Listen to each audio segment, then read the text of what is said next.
नांदगाव तालुक्यातल्या माणिकपुंज धरणावर देशदूतची टीम आली आहे. दुपारचे साधारण 4 वाजता आहेत. टेम्परेचर अक्षरशः 42 डिग्रीचं आहे. पण तरी सुद्धा एकदम खरी परिस्थिती इथली काय आहे हे सांगण्यासाठी म्हणून देशदूतची टीम इथपर्यंत आलेली आहे. तुम्ही बघताय हे धरण कोरडं पडलेलं आहे. मागच्या पावसाळ्यात पाऊस नसल्याने हे धरण खूप सारं कोरडं होतं. तुम्हाला आठवेल तर मागे आपण जेव्हा नांदगावला आलो होतो तेव्हा हे धरण तुडुंब भरलेलं आपल्याला पाण्याने दिसत होतं. मात्र आता मे अखेर येतोय आणि हे धरण कोरडं ठाकच तुम्हाला अजूनही दिसतंय. या धरणाच्या साठ्यातनं नांदगावला पाणी पुरवलं जातं. मात्र सध्या नांदगाववर टँकरनी पाणी पुरवण्याची वेळ आलेली आहे.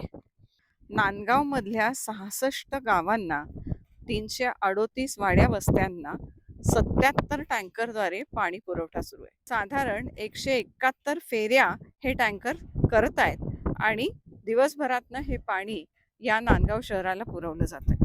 आता हे पाणी कुठून येत आहे तर तुम्ही समोर बघाल तर या धरणाचा जो अतिशय तळाला आलेला स्टॉक आहे, जवळपास डेड स्टॉकच्या जवळजवळ आलेलं हे पाणी आहे.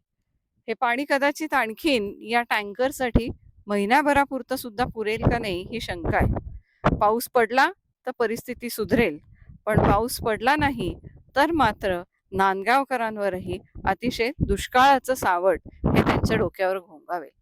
ही परिस्थिती नांदगावची आजची नाही. वारंवार ही परिस्थिती, उन्हाळा आला, दुष्काळ पडला की ही परिस्थिती नांदगावकरांना सामोरी जावी लागते. 56 खेडी योजना आता कालबाह्य झालेली आहे. ती एक योजना होती ज्यातून 56 खेड्यांना नांदगावच्या परिसरातल्या पाणी पुरवठा होणार होता.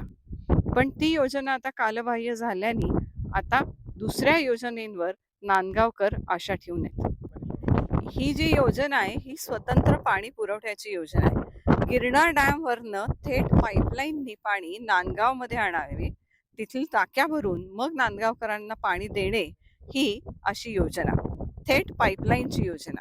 ही योजना कधी कार्यान्वित होईल आणि त्याच्यावर कधी काम केलं जाईल या प्रतीक्षेत नांदगावकर आता वाट बघतात. तोस्तोर मात्र ही अशी भयवाह परिस्थिती आपल्याला दिसते.